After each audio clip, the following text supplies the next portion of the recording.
Chapitre 25 110 ans auparavant, il y avait un médecin dans la ville du Lac-Vert. Il s'appelait le docteur Hawthorne. Chaque fois que quelqu'un tombait malade, il allait voir le docteur Hawthorne. Mais il allait également voir Sam, le marchand d'oignons. « Oignons, oignons frais, oignons doux !» criait Sam lorsque, avec Marie-Lou, son ânesse, il parcourait les rues en terre battue de la ville. Marie-Lou tirait une charrette pleine d'oignons. Le champ d'oignons de Sam se trouvait quelque part de l'autre côté du lac. 1 ou 2 fois par semaine, il traversait le lac dans un bateau à rames et allait cueillir de quoi remplir sa charrette. Sam avait de grands bras robustes, mais il lui fallait toute une journée pour traverser le lac et une autre journée pour revenir.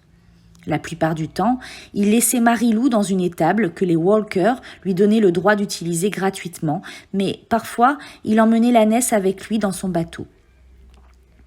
Sam prétendait que Marie-Lou avait près de 50 ans, ce qui était, et ce qui est toujours, exceptionnellement vieux pour une ânesse. « Elle ne mange que des oignons crus », disait Sam en tenant un oignon blanc entre ses doigts sombres.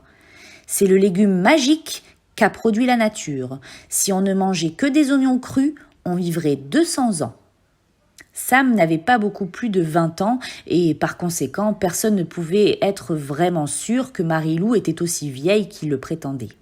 Comment l'aurait-il su ? Mais personne ne cherchait à discuter avec Sam. Et lorsque quelqu'un était malade, il allait voir non seulement le docteur Hawthorne, mais aussi Sam. Et Sam donnait toujours le même conseil, manger plein d'oignons.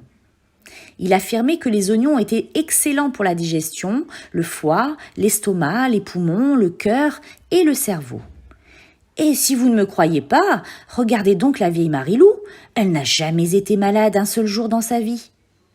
Il vendait également divers onguents, lotions, sirops et pommades qu'il fabriquait à partir de jus d'oignon ou de différentes parties de la plante. L'un guérissait l'asthme, l'autre les verrues et les boutons. Un autre constituait un excellent remède contre l'arthrite. Il prétendait même qu'un de ses onguents guérissait la calvitie. « Frottez-en la tête de votre mari toutes les nuits pendant qu'il dort, Mrs. Collingwood, et bientôt ses cheveux seront aussi longs et épais que la queue de Marie-Lou. » Le docteur Hawthorne n'en voulait nullement à Sam. Les habitants du Lac-Vert avaient peur de prendre des risques. Ils allaient chercher des médicaments normaux chez le docteur Hawthorne et des préparations à base d'oignons chez Sam. Ainsi, lorsqu'il guérissait, personne, pas même le docteur Hawthorne, ne savait lequel des 2 traitements avait été le plus efficace. Le docteur Hawthorne était presque entièrement chauve et le matin, sa tête dégageait souvent une odeur d'oignon. Chaque fois que Catherine Barlow achetait des oignons, elle en prenait toujours 1 ou 2 de plus qu'elle donnait à Marie-Lou au creux de sa main. « Quelque chose ne va pas ?» demanda Sam un jour qu'elle donnait à manger à Marie-Lou. « Vous semblez avoir la tête ailleurs. » « Oh, c'est à cause du temps, » répondit Miss Catherine. « On dirait que les nuages viennent par ici, il va bientôt pleuvoir. »« Moi et Marie-Lou, on aime bien la pluie, » dit Sam. « Moi aussi j'aime bien ça, » dit Miss Catherine en caressant la tête aux poils rêches de l'ânesse. « C'est simplement qu'il y a une fuite dans le toit de l'école. »« Je peux arranger ça, » assura Sam. « Qu'est-ce que vous allez faire, remplir les trous avec de la pommade d'oignon ?» plaisanta Catherine. Sam éclata de rire. « Je suis habile de mes mains, lui dit-il. C'est moi qui ai construit mon bateau tout seul. Et s'il avait une fuite, j'aurais de gros ennuis. » Catherine ne put s'empêcher de regarder ses mains solides et puissantes. Ils conclurent à marcher. Il acceptait de réparer le toit de l'école en échange de 6 bocaux de pêche au sirop.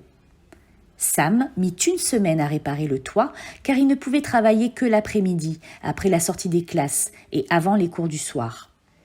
Sam n'avait pas le droit d'aller à l'école parce qu'il était noir, mais on l'avait autorisé à réparer la maison. En général, pendant que Sam travaillait sur le toit, Miss Catherine restait à l'intérieur de l'école à s'occuper de diverses tâches, la correction des copies par exemple. Elle prenait plaisir aux bribes de conversation qu'ils parvenaient à échanger en criant l'un vers l'autre, lui là-haut sur son toit et elle en bas dans l'école. Elle fut surprise de l'intérêt qu'il manifestait pour la poésie. Quand il faisait une pause, il arrivait qu'elle lui lise un poème. Plus d'une fois, elle commença à lui lire un poème d'Edgar Poe ou de Longfellow, et ce fut lui qui en récita la fin, de mémoire. Lorsque le toit fut réparé, elle était triste. « Quelque chose ne va pas ?»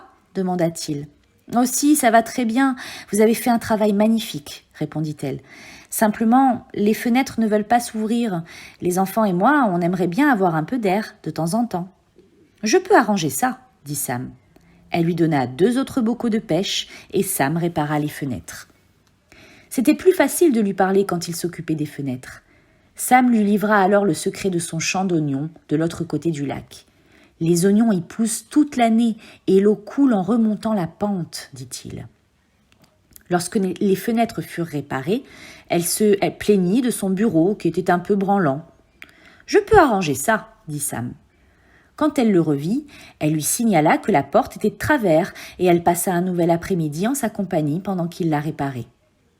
Vers la fin du premier semestre, Oignon Sam avait transformé la vieille école délabrée en un petit bijou bien soigné et fraîchement peint dont toute la ville tirait fierté. Les gens qui passaient devant s'arrêtaient et l'admiraient. « Ça, c'est notre école. Elle montre à quel point notre ville est attachée à l'éducation. » La seule personne qui n'était pas très heureuse, c'était Miss Catherine. Elle n'avait plus rien à faire réparer. Un jour, assise à son bureau, elle écoutait la pluie marteler le toit. Pas la moindre goutte d'eau ne tombait dans la classe, à part les quelques larmes qui coulaient de ses yeux. « Oignon, oignon fort, oignon doux !» cria Sam dans la rue. Elle courut vers lui. Elle aurait voulu le serrer dans ses bras, mais elle ne put se décider à le faire. Elle se contenta d'étreindre le cou de Marilou. « Quelque chose ne va pas ?» lui demanda Sam. « Oh, Sam, dit-elle, j'ai le cœur brisé. »« Je peux arranger ça, » répondit-il. Elle se tourna vers lui. Il prit alors ses mains dans les siennes et l'embrassa. À cause de la pluie, il n'y avait personne d'autre dehors, et même s'il y avait eu quelqu'un, Catherine et Sam ne l'auraient pas remarqué. Ils étaient perdus dans leur monde. À cet instant, cependant, Hattie Parker sortit du grand magasin. Ils ne la virent pas, mais elle les avait vus. Elle pointa vers eux un doigt frémissant et murmura « Dieu vous punira !»